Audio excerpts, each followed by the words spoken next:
That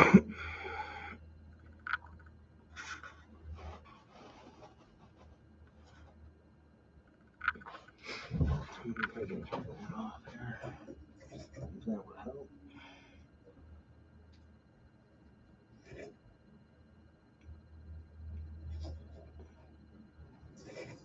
I don't think it makes too much difference.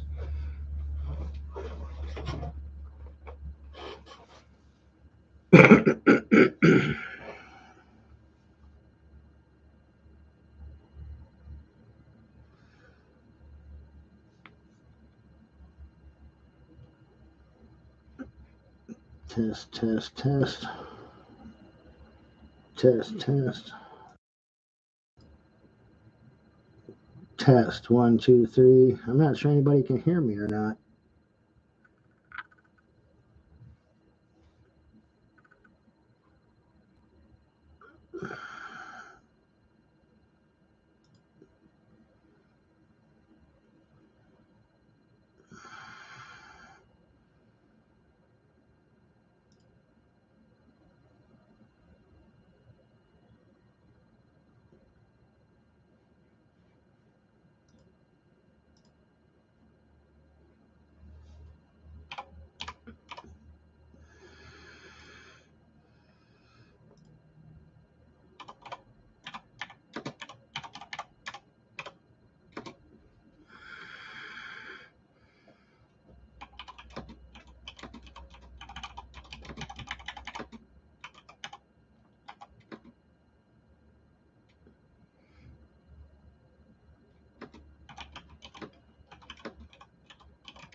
Yeah, you can see him. He's there right now.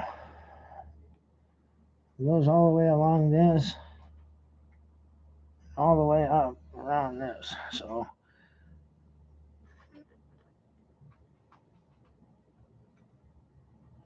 I don't know if you're seeing that. There's dots here and dots here. They kind of line his ship, and I think that it's somewhat of an almond shape. So I'll get my finger out of there. But I don't know if you guys can even hear me or not. I wish I knew.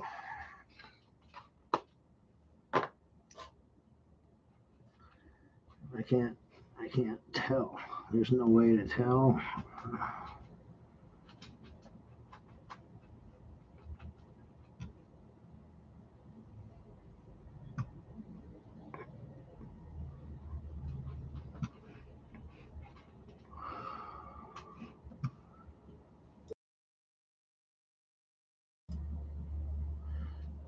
Test, test, test. It says that you can hear me. I mean, it's showing a green light, but I'm not seeing anything moving.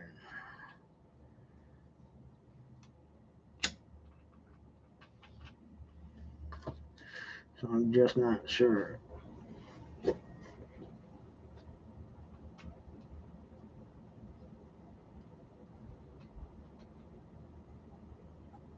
Test. No, it's not doing it. I don't know.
Testing, testing, testing, testing. 1, 2, 3.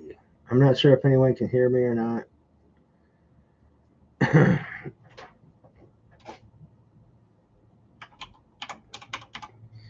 Please let me know if you heard my voice.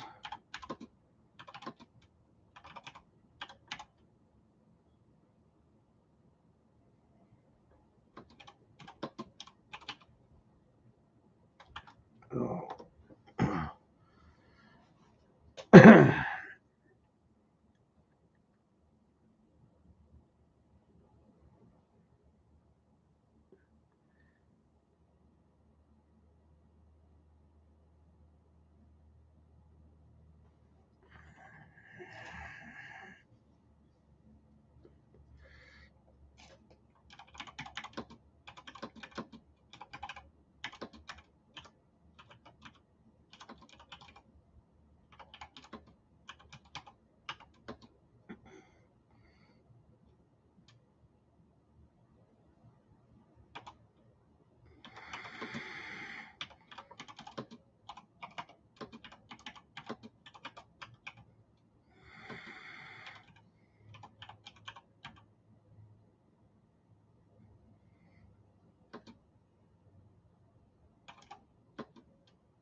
So that whole, when it lit up its lights, like the big lights that were like symbols that I showed, uh, if you could even hear me, when it lit up its lights, though, that was just a tiny little place on the ship instead of being like some of the balls that I've seen. I mean, they're no wider than the entire. Look at that. That was a big flash from it.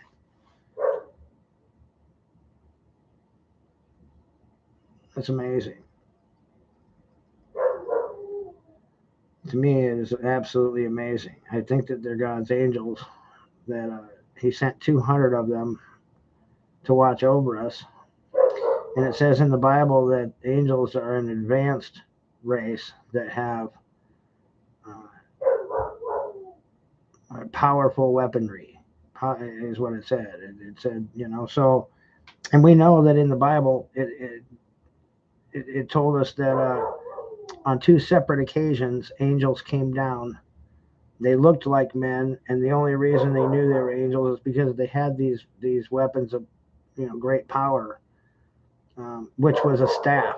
And in three different cases, there was a staff that was depicted that had massive power. So the power in the one staff was from the story of Sodom and Gomorrah, and Lot and his wife was told to leave there, and God was going to destroy Sodom and Gomorrah, and the angels were there to actually look at Sodom and Gomorrah, look at all the people there, see if anyone was worth saving, and if there was anyone worth saving, then He wouldn't destroy it. Even one person worth saving, then we wouldn't destroy it. And so the angels were the ones who were to report to God and tell Him if it was worth saving or not.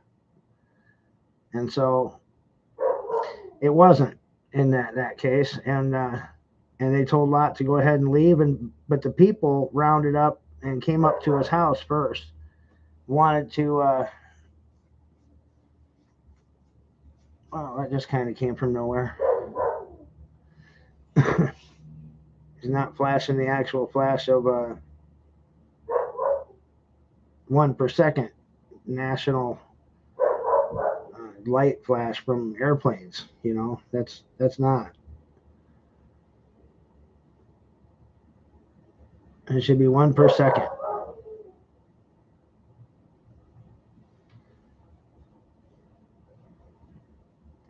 But back to Sodom and Gomorrah.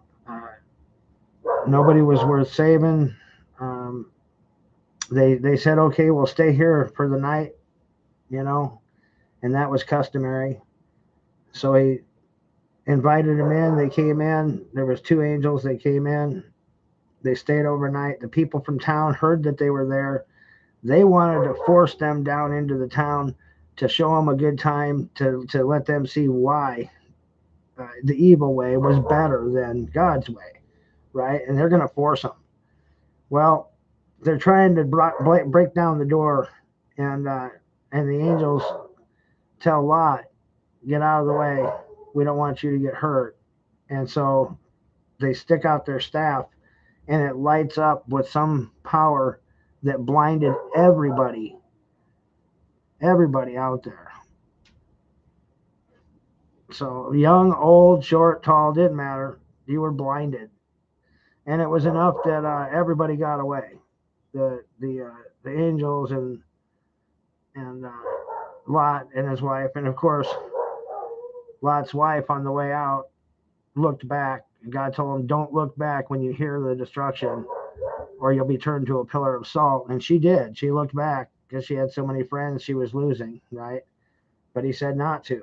And so that was a lesson to do what He's telling you to do, right? And I don't know if you've heard that story or not. So the blinding power came from that staff. And another situation was a man, and I can't remember who it was worshiping God. He was about to do a sacrifice, I believe, and an angel had showed up. A man walked up, and he didn't know he was an angel. He's telling him what he's doing. They're having a conversation, and and the guy tells him, "Well, go ahead and put your sacrifice down and arrange it here," you know. And he did on the altar, and this angel touches the staff to the food and the drink, and it says that fire jumped up from the ground and consumed everything that was on the rock. And so there was a great power that literally disintegrated everything on the rock. And then he knew at that second that this was an angel sent by God, and he dropped, to his knees, and he was praying, and the angel says, "Don't worship me." He says, "I'm just a servant, just like you." So, and I hope this is being broadcast and I'm not talking to myself, but that was the second incidence of a staff with having great power, such advanced power that they obviously couldn't make it back then. It would have to be plasma or something like that to do what he was just saying. So the other incident is Moses, and he had a staff and carried a staff that did many different miracles. He touched it to the water, it turned water to blood. There was once he threw it down and it turned into a snake, which a magician had thrown down his staff and turned into a snake. Well, Moses threw his staff down, it turned into a bigger snake, which consumed and ate the smaller snake. And then it turned back into a staff, and he was able to pick it back up. And so they were using simple trickery, And then he used it to lead the people out of Egypt and out of bondage and slavery. And during that, he actually split the Red Sea. So God tells him to put it in the edge of the water, and he does, and it splits the entire Red Sea, and they walk across it. And so we know that those staffs of great power existed. We know that there was a race that had to create it. God doesn't come down. You know what I mean? He's not going to come down and hand you a weapon or hand somebody anything. So, but he has a race of beings that are super advanced that can, and they do his bidding. They are his angels, and so that's what we know him as. We just didn't realize when he said he sent them to watch over us that they would be doing it from, ships, that they would be cloaked and we would never see them. And well, it makes a lot of sense now. You never see them. Well, that's because they're cloaked. That's because they're invisible. It's because you're not supposed to see them. But they are able to watch over you and literally keep God's word and do, everything he asked them to do. So you do have people watching over you. You do have angels watching over you. They can only do so much, though. You are responsible for your life and your decisions. Now, you stay up on top of your house in a flood, and 3 different people come by and try to get you to get in the boat or get in a truck or get in something, and come on, no, I'm waiting for God. He'll rescue me. And you wait and you wait and you wait, and eventually you drown, right? Well, God actually sent those people to rescue. So it's not like he's just not going to come himself, He sends people, or he makes a way. You just have to recognize it. So that's about all I got on the angels, though, for now. And I'm doing some more reading because I want to read up on the forbidden books of the Bible that I never got to really read. I know there's the Enoch and people that went to heaven alive, that a chariot of fire came down, some craft, right, that was making fire came down. So it sounds like jet engines or something to me. but I mean, a craft of some sort came down and landed, picked him up, and was able to go back up and take him to heaven alive, and he did not have to experience the physical death that we all have to experience. And that happened with two people in the Bible. I think it was Enoch and I think Ezekiel, or I can't remember for sure the other name, but I believe it was Noah's grandfather or father. I don't know. Either way, which is that's a great story too. Is the flood? I don't know if anybody realizes, but there was no rainbows before that flood, and it says so in the Bible. And the rainbow, the first rainbow that ever came, was a promise, to never flood the entire world again. Well, science tells us that before that flood, the world was not blue, right? When you look at the world now, you see blue skies. The skies were gray, they were not blue. And so that flood made the skies blue, made the spectrum of the sky the way it is. And so that now, when it rained and you know, the sun showed through, it would bend the light and it would make a rainbow. And for whatever reason, that never existed before the flood. So I would like to know that reason and exactness of that. But I mean, we can only take what knowledge we have and what we've learned. And science says it is true. I just never learned why. So I thought that was pretty neat, though. There was never a rainbow before the flood, and there was never a blue sky before the flood. So that flood was necessary to give us a new world, a new sky, and maybe the sky itself has something to do with our aging, why we age so rapidly, why we only live up to 100 years instead of 1,000 like they did in the days of the Bible. But they had a gray sky. So does the blue sky have something to do with that? I think that's a question that nobody's ever asked. I don't know if anybody's even hearing me. So I don't know. Let me know.